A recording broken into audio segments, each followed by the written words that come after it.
Kukawa is a compelling story. Of all local government headquarters in northern Borno, Kukawa is the one still to have his people back, at least not until now. Look at the picture of the town. It is a place in desolation. The people of Kukawa that are turning now are coming to no house. See them here. They are coming back in great numbers. The military has given the state government the go-ahead to bring the people back, and the return journey is on. Here, they are being prepared for the last lap of their journey back to their lost home. Fatigue is written all over their body, but the prospect of being home at last inspired them. For a person that has been displaced from his own land for onward of 10, 7 to 8 years, displaced and out of his area of comfort, and to a community where he knows next to nothing, obviously, when he comes back, the kind of stories he tells must be a human story, must be very touching. Now, this is precisely the situation with these people. There are hundreds of them, and they are coming back to reunite with their families after 10 years. Many of the stories this returning tale can make for a bestseller. The story Hajia here is telling me is that when she left Kukawa 14 years ago, on the event when the insurgency actually began, this young lady here was just 2 months old.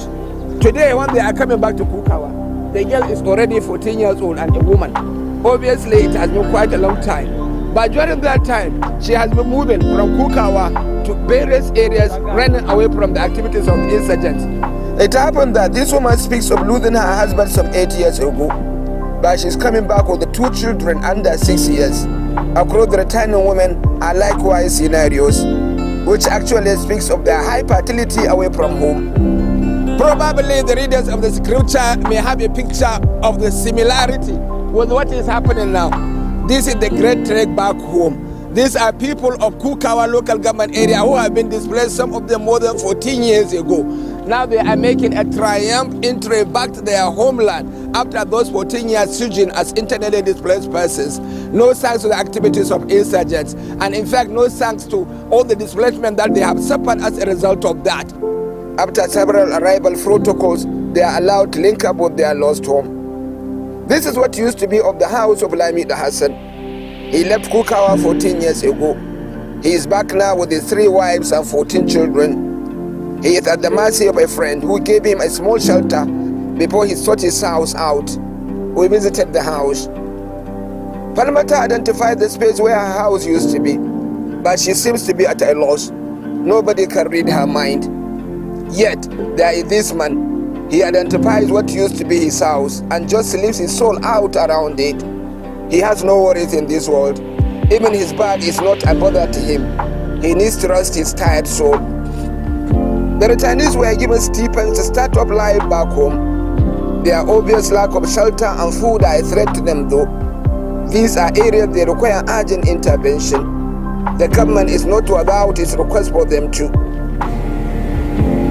We need to invest in medium and longer term sustainable solutions. Because feeding people at IDP camps, providing palliatives by government and non-governmental organizations to the displaced communities is no longer sustainable. The only solution is for people to go back to their homelands. And this can only be possible through resettlement, reconstruction, rehabilitation, and resettlement. One landmark was again achieved on the day. For the first time in 14 years, Friday prayer is offered in Kukawa. When the Muezzin rendered the call to prayer, the atmosphere was sober and gratifying. It is home at last. In Kukawa, Borno State, Muhammad Hamis Rogu, NTA News.